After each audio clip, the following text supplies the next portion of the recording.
so in one of the previous videos, Adam and I showed you guys how to do an outside single leg takedown. I really, really like the takedown. It's one of my favorite ones just because you're attacking at an angle, which makes it a lot easier to attack someone instead of just going straight in on them. You know, we all know that, you know, Jiu-Jitsu is all about angles, trying to create an angle where the person is, it's harder for them to defend rather than just going in for a double leg straight in. And, you know, again, if you take them off balance, you set it up correctly, it works perfectly.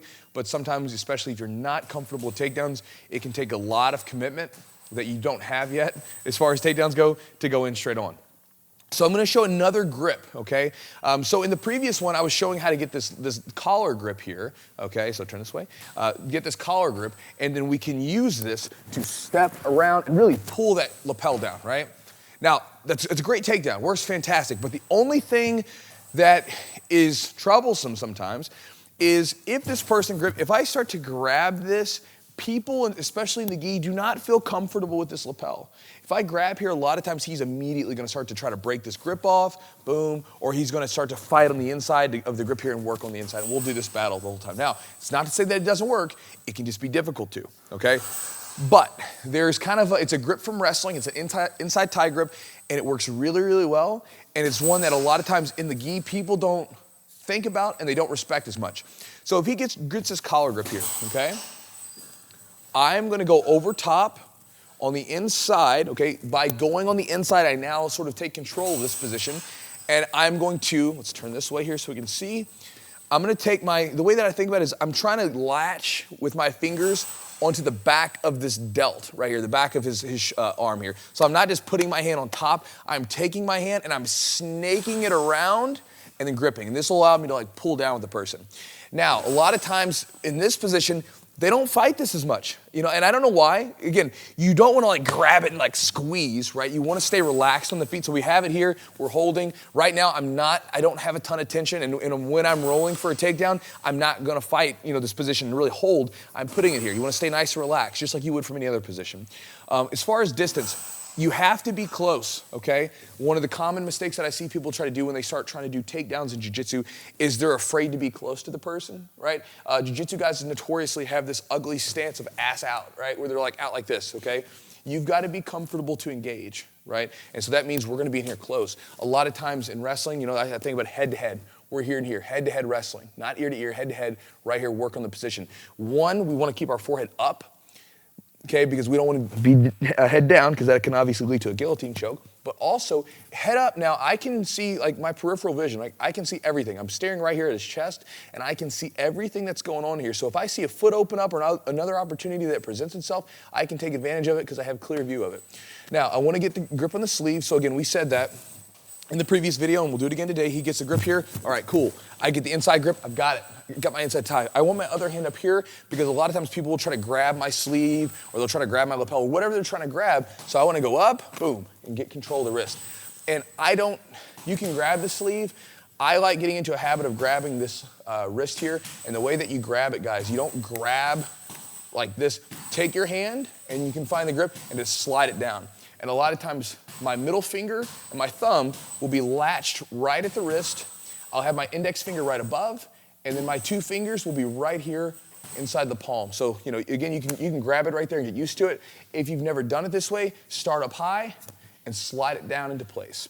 Now from here, all I want to do is get that foot to step forward, so I'll circle a little bit, give him a little yank on this wrist, and now I'm going to drop for this outside single. So I step, and as I swing my body around, I'm taking my right hand here, it's going from the wrist, and I'm swinging around like I'm doing a hook.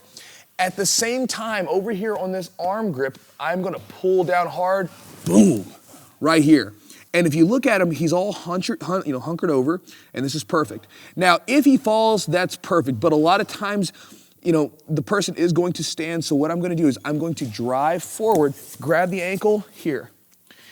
And we're gonna set up like sort of a treetop type setup. So my head's up, I'm gonna take a big step with this back leg to get his weight to transfer to the other foot, and then we can bring this leg up much easier. And then from there, guys, there's a ton of takedowns. We can grab the back of the neck or the head and trip the person, okay? And we'll look at those in just a second. Let's do it for another angle. So again, he grabs on this lapel here. All right, so I'm gonna go on the inside, grabbing the back of the shoulder, be right with you. back of the shoulder here. And we're going, again, we're head to head. I get control of the wrist. Now, if his foot's already forward, okay, go ahead and step forward for me, then we're perfect because, again, my lead foot, the one that I'm going to shoot with, is already mirroring. We're perfect for a single leg, right? But if it's not, then what we will do is we will grab that wrist. I will circle. Notice my lead foot does not change, right? I don't step back like this. I circle, side step, pull, and then I get that foot to step forward. Now, from here, I take a small step on the outside of his leg, drop down low, drop. Again, the arm comes behind like a hook behind the knee, and I'm grabbing the arm, pulling him down. My head should be placed forehead up, right? We never look down at the mat when we're going for takedowns. Head is right here into the body. I'm going to begin to drive up and switch. I want to go to ankle and behind the knee. Now on this far foot, if I try to like pick this leg up right now, he's able to keep some weight on it. So what I want to do is I want to get his weight onto that foot, so I'm going to get him to hop. So I'm going to take a big step with my back foot, hop. Now the weight's there. From here, I can simply arch my back to pull this leg up and go under. And then as far as the takedown goes, guys, it's pretty simple at this point. We can just grab the back of the collar here, twist him up, trip the foot, and take him down. Let's go ahead and show you guys what it looks like in no-gi. Adam?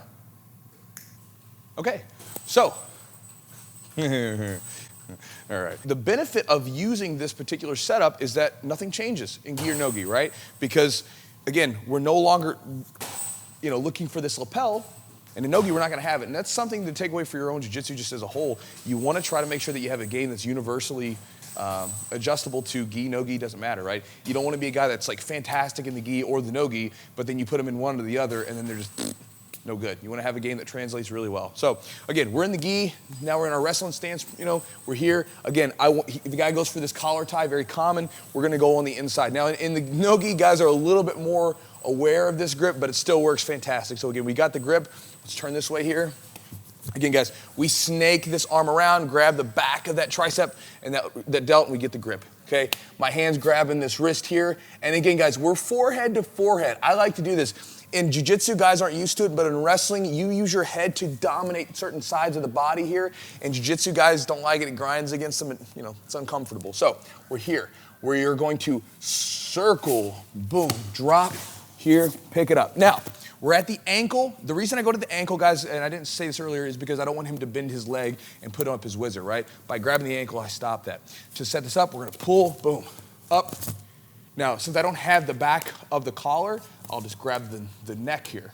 And then the same thing, we just twist and kick this leg out from under him, okay? Let's do it from another position here. Here and here, working head to head. If that foot's not forward, right? If it is forward, we take it. But if it's not, we're going to circle, boom, drop,